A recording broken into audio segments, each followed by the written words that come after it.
eu recebi a seguinte pergunta. Pastor, o canal Porta dos Fundos fez uma piada sobre o mandamento de Levítico em que Deus proíbe que os israelitas cortem o cabelo de forma arredondada.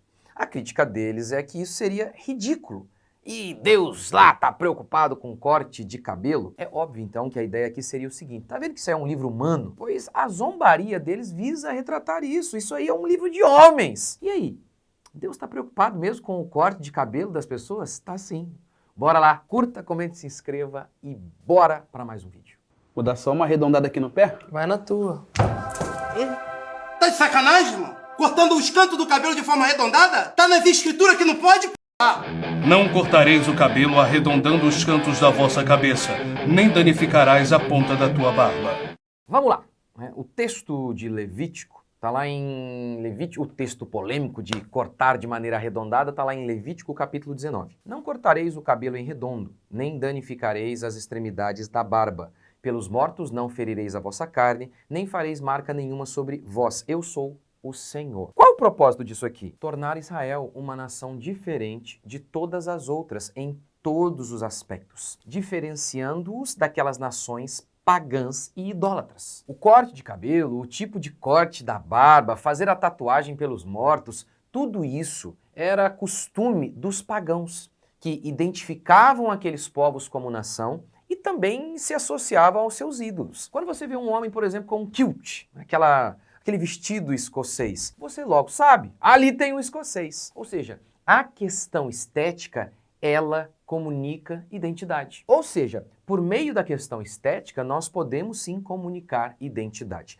Veja outro texto, Jeremias 9:25. Eis que vem dias, diz o Senhor, em que castigarei a todos os circuncidados juntamente com os incircuncisos, ao Egito e a Judá e a Edom e aos filhos de Amon e a Moabe e a todos os que cortam os cabelos nas têmporas e habitam no deserto, porque todas as nações são incircuncisas e toda a casa de Israel é incircuncisa de coração. Deus está dizendo que vai amaldiçoar todos esses povos que foram elencados aqui, judeus e pagãos, os filhos de Moabe e quem cortava o cabelo aqui nas têmporas. Fica muito claro pelo contexto que o problema não tinha nada a ver com o corte de cabelo em si. Era a maldade de todos aqueles povos que estava levando Deus a puni-los.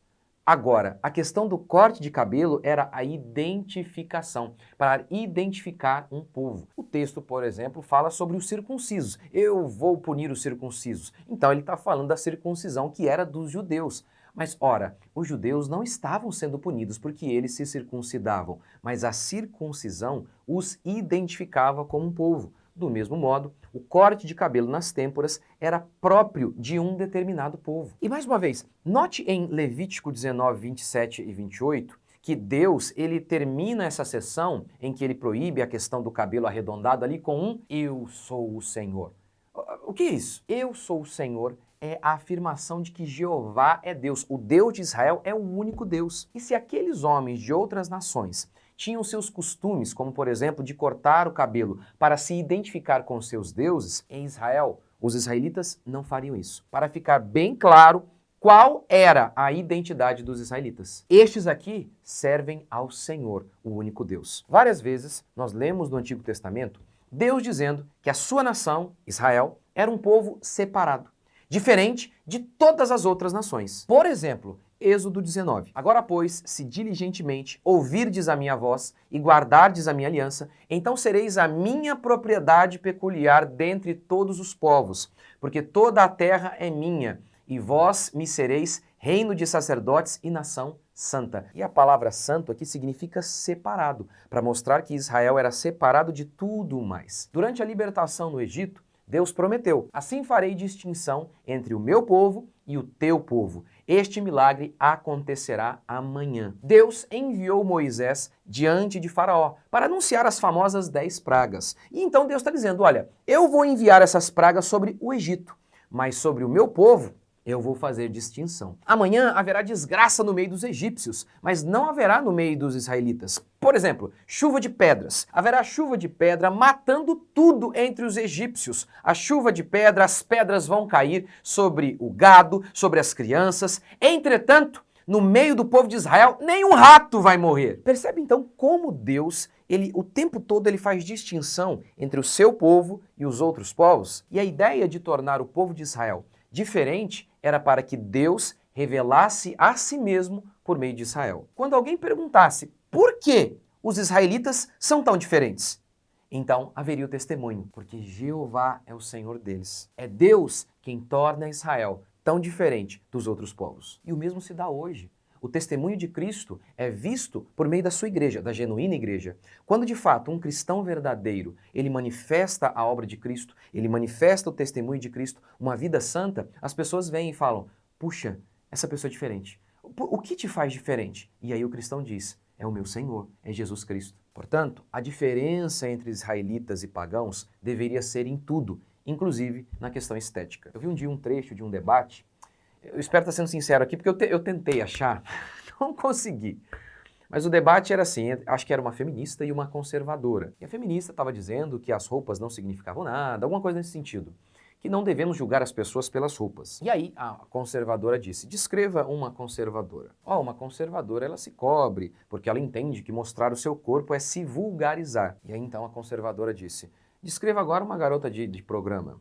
Ora, ela mostra o seu corpo porque ela quer vendê-lo. Tá vendo? Disse a conservadora. Tá vendo a contradição? Você disse que a gente não pode identificar as pessoas pela roupa, mas você acabou de fazê-lo. E quando nós vemos duas mulheres na rua, como por exemplo uma que vende o corpo, nós bate pronto sabemos, aquela ali é uma garota de programa. E como sabemos? Pela veste. As vestes dela a identificam. Portanto, a questão estética é sim parte de quem somos. É parte de nossa identidade. Ainda que a questão da proibição sobre cortar o cabelo de forma arredondada tenha passado, o princípio de que devemos ser um povo santo, de que não devemos imitar o mundo em todas as suas práticas pagãs, que incluem o modo em que eles se vestem, isso me parece muito claro que continua, mas é impressionante como que as irmãzinhas, e agora infelizmente a gente tem que falar até disso sobre os irmãozinhos, como os cristãos hoje se vestem de maneira igual aos ímpios, de maneira sensual,